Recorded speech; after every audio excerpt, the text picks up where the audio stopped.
Hola, soy Kevin, soy docente de formación y en esta ocasión te hablaré acerca de la historia de la educación. La educación es la formación destinada a desarrollar la capacidad intelectual, moral y afectiva de las personas, de acuerdo con la cultura y las normas de convivencia de la sociedad a la que pertenecen.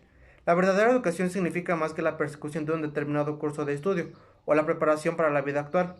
Abarca todo el ser y todo el periodo de la existencia del hombre. La educación nunca falta en ninguna sociedad, ni en ningún momento de la historia. En cualquier sociedad el hombre se educa. Todos estos rasgos los podemos encontrar desde los pueblos primitivos. Aunque carecían de maestros, escuelas o doctrinas pedagógicas, en todo momento educaban al hombre en las acciones y reacciones de la vida social. También podemos encontrar los primeros sistemas de educación en la antigüedad con las civilizaciones agrícolas y del Mediterráneo. Los métodos de entrenamiento físico persas se retomaron posteriormente por los griegos. Estos valoraban la gimnasia, matemáticas y la música. La Biblia y el Talmud son las fuentes básicas entre los judíos antiguos. A los judíos les enseñaban conocimientos específicos como la natación y una lengua extranjera. Por lo que podemos entender que los sistemas de educación en la antigüedad se basan en dos cuestiones: enseñar la religión y mantener las tradiciones de los pueblos, que los podemos ver con las restantes civilizaciones agrícolas y del Mediterráneo. En Egipto, las escuelas del templo, además de enseñar la religión, también enseñaban los principios de la escritura, ciencias, matemáticas y arquitectura. En el budismo es la religión que corriente filosófica que no plantea la existencia de un dios o creador específico. Esta corriente era de las principales religiones de la India, con su mayor representante que era Buda. El budismo plantea el desarrollo espiritual de cada individuo. Además, el budismo se enseñaba en las instituciones escolares chinas y que se expandió por los países del lejano oriente, por lo que en la antigua China su educación se concentraba de la filosofía, poesía y la religión. También el confucianismo, que es una corriente o doctrina filosófica que se centra en los valores humanos como la armonía familiar y social, la piedad filial, la bondad o la humanidad. Y también el taoísmo, que significa literalmente vivir en armonía, por creer que existe una solidaridad absoluta entre el hombre y la naturaleza. Entonces, el sistema chino, que cuenta con un examen civil que ha durado hasta la actualidad, permite la mejor selección de los mejores estudiantes. La civilización griega también fue una base muy importante para la política, la educación, filosofía, ciencia y artes occidentales. El objetivo de la escuela era preparar a los jóvenes intelectualmente para asumir posiciones de liderazgo en las tareas del Estado y la sociedad. Entre sus características principales encontramos que la educación era exclusiva para los niños. De los 7 a 16 años iban a la escuela por un pedagogo, nombre con el que se designaba un esclavo de confianza que vigilaba y cuidaba al niño, fuera de su casa. La educación era reservada únicamente para los niños. Antes de que los niños fueran a la escuela, la madre y la nodriza se ocupaban de sus primeras enseñanzas, que consistía en historias tradicionales, en la mitología y leyendas nacionales. De los 7 a los 12 años, el niño comienza su paideia, entendida como la transmisión de valores y saberes técnicos inherentes a la sociedad hacia los niños. En ella se cursaban asignaturas como gramática, la música y gimnasia. Algo peculiar de este sistema de educación griego es que la educación estaba en la casa del maestro. Los maestros eran forasteros, desterrados o humillados. Existían casos de violencia del alumno al maestro y viceversa. No cobraban por enseñar, se sentaban en taburetes. Sus libros eran de papiros, los cuales eran enrollados y escribían en tablillas de madera barnizada de acera. A partir de los 12 años, la educación física tenía la prioridad sobre los demás. Las clases pasaban a implementarse en la palestra, que era una especie de estadio. Los ejercicios se realizaban totalmente desnudos, con el cuerpo ungido en aceite y arena fina. Entre los deportes más practicados podemos encontrar a la lucha, carrera, el salto, el lanzamiento de disco, jabalina, y además podían practicar el boxeo y el pancracio. En los poemas y la aritmética, en cuanto sabían leer y escribir, tenían que aprender de memoria varios versos y luego fragmentarlos cada vez más extenso de poetas. La enseñanza se completaba en la aritmética, utilizaban los dedos para los cálculos elementales y recurrían a las fichas de cálculo, al ábaco para los más complicados. En cuanto a la educación griega, tuvo cuatro periodos. El primero en Sócrates utilizó la mayéutica, que trata de crear la duda para llegar a la verdad, utilizando posteriormente el método científico. En segundo, a Platón, utilizando la educación idealista, que consistía en el mundo de las ideas, con lo que buscaba el desarrollo de las virtudes del humano, que con él surgió la pedagogía política. En tercero, a Aristóteles, que él impartió la educación de valores cívicos, que se plantea la educación para toda la población. Para él era importante el desarrollo de los valores y virtudes cívicas, en cuanto también a la educación política. Y el cuarto periodo es el helenístico, que ahí se fundan escuelas en edificios y establecimientos formales. Surgen variables escuelas de la moral, que con Homero se une a la serie y el decir con la sabiduría y moralidad, y Hesíodo con la sabiduría y la moralidad. Ahora, para una mejor comprensión de la educación griega, tenemos que dividirla en 4 periodos educativos. El primero es la educación eólica, que comienza con la cultura cretense, está ubicada en el Mediterráneo oriental y luego alcanzar el alto grado de desarrollo.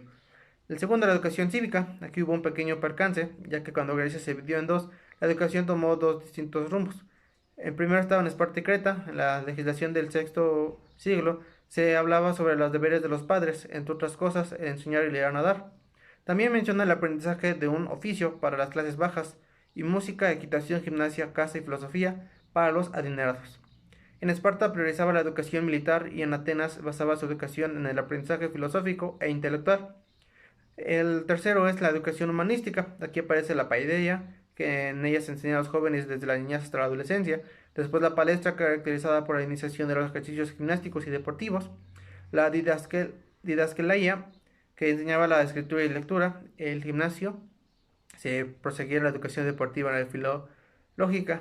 Cuando se cumplían 18 años ya entraban en la febia, que es la enseñanza militar en Atenas, que duraba 2 años, mientras que en Esparta eran 12. Y el cuarto de la educación helenística. Empieza con Alejandro Magno y la paideia se deja a un lado. La educación es ahora pública, deja de ser privada. La lectura, la escritura y el cálculo se vuelven más importantes. En cuanto a Roma, se adjudicó todas las características de la cultura griega, solo se dieron cambios en beneficio a ellos. En cuanto a la educación, en ambas, de la griega y romana, se estudiaba el latín y el griego, siendo bilingüe. Aquí existían 3 niveles de estudio. El primero es el elemental, que son de 7 a 11 años. En escuelas públicas se le enseñaban al magister o literator. Se basaban en la lectura, escritura matemática y memorización sencillas.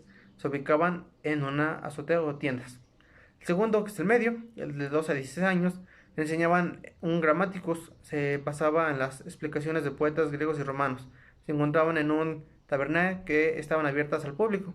Y el tercero, el superior, de 17 a 20 años, les enseñaban un retor. Se basaba en la oratoria, sus reglas, discursos, etc. Se encontraban en los pórticos del foro. Sus personajes principales fueron Cicerón, un jurista político y filósofo romano, y Lucio Aneo Séneca. Fue filósofo, político, orador y escritor romano, conocido por sus obras de carácter moralista. La educación romana se basaba en el trivium, que comprendía los títulos de retórica, gramática, la dialecta y también el quadrivium, que comprendía la astronomía, música y aritmética y geometría. La Edad Media comprende del siglo V al XIV de la historia europea. Es también la era del feudalismo, un modo de producción que se caracteriza por la servidumbre. Para entender la educación de la Edad Media tenemos que dividirla en dos, la Alta Edad Media y la Baja Edad Media. La primera comprende del siglo V al XI, desde las invasiones germanas hasta el inicio de las cruzadas. En Roma los germanos se convirtieron al cristianismo. También respetan las instituciones eclesiásticas que mantuvieron su sede, por lo que la Iglesia y el Papa legitiman cualquier rey germano. En el año 800, Carlomagno, hijo de Pipino el Breve, heredó el reino e inició una serie de exitosas campañas de conquista y cristianización. Se construyeron palacios, escuelas y otros centros de saber, la mayoría de ellos dedicados a las reflexiones teológicas y religiosas. En los siglos posteriores, del 11 al 3, se ve un nuevo clímax en la Edad Media: papados, reinos, servidumbre, feudalismos y torneos. Fue una época en que los reyes ejercían el poder absoluto sobre sus tierras, pero a sabiendas de que el Papa tenía la última palabra. Surgieron las primeras universidades del mundo, prácticamente en cada reino medieval. En un principio, las universidades, patrocinadas primero por la Iglesia y luego por los reyes, funcionaron como gremios, es decir, grupos de estudiantes y maestros que aprendían la teología o cualquier campo del conocimiento. En las universidades se practicó y enseñó la escolástica. El objetivo fundamental de la Iglesia cristiana era difundir la palabra de Dios y los valores cristianos en todos los rincones del mundo, mantener y fortalecer la fe de sus fieles, concentrados en Europa occidental y central. Dado que la fe cristiana se fundamentaba en la Biblia y el Evangelio, la lectura era una habilidad fundamental para comprender los textos sagrados, o en términos medievales, para alcanzar a Dios. En el contexto medieval, en el que las invasiones bárbaras y los asaltos, así como las matanzas, eran comunes fuera de los feudos, la vida monástica resultaba muy atractiva. En cuanto a las sanciones y castigos por indisciplina en la Edad Media, se aprecia una preocupación por disminuir la brutalidad del castigo corporal.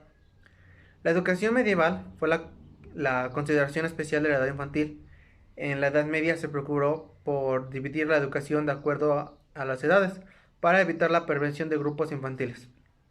Con respecto a la pubertad, se confiaba a los adolescentes a un mentor, que funcionaba como guía moral para disuadirlos de caer en tentaciones carnales. Ahora, la principal área de conocimiento en la educación de los primeros niveles era el aprendizaje de la escritura y la lectura. La educación militar se caracterizó por estar reservada a los nobles, para evitar rebeliones y asegurar el control de la población con deportes como la caza y la equitación, técnicas militares y una educación integral de conocimientos. Ahora se abarca lo que es la Baja Edad Media. Comprende de los siglos XI al XIV.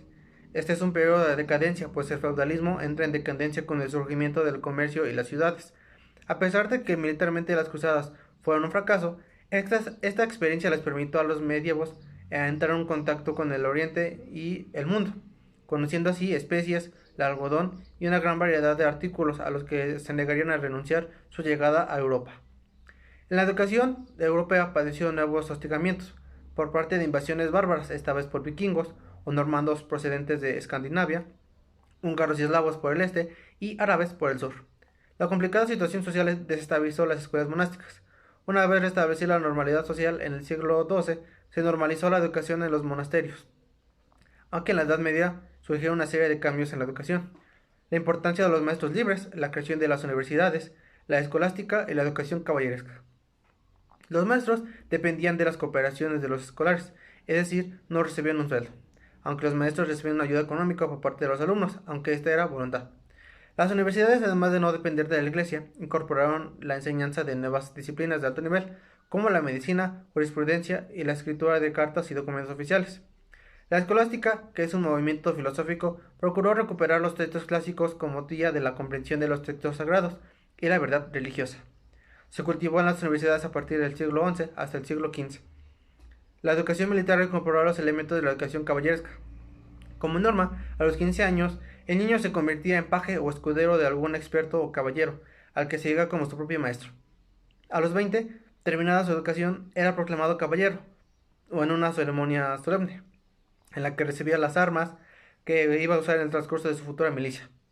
En cuanto al tercer estado, que es el periodo burgués, también modificó la educación, ya que hacía las contrataciones de maestros particulares.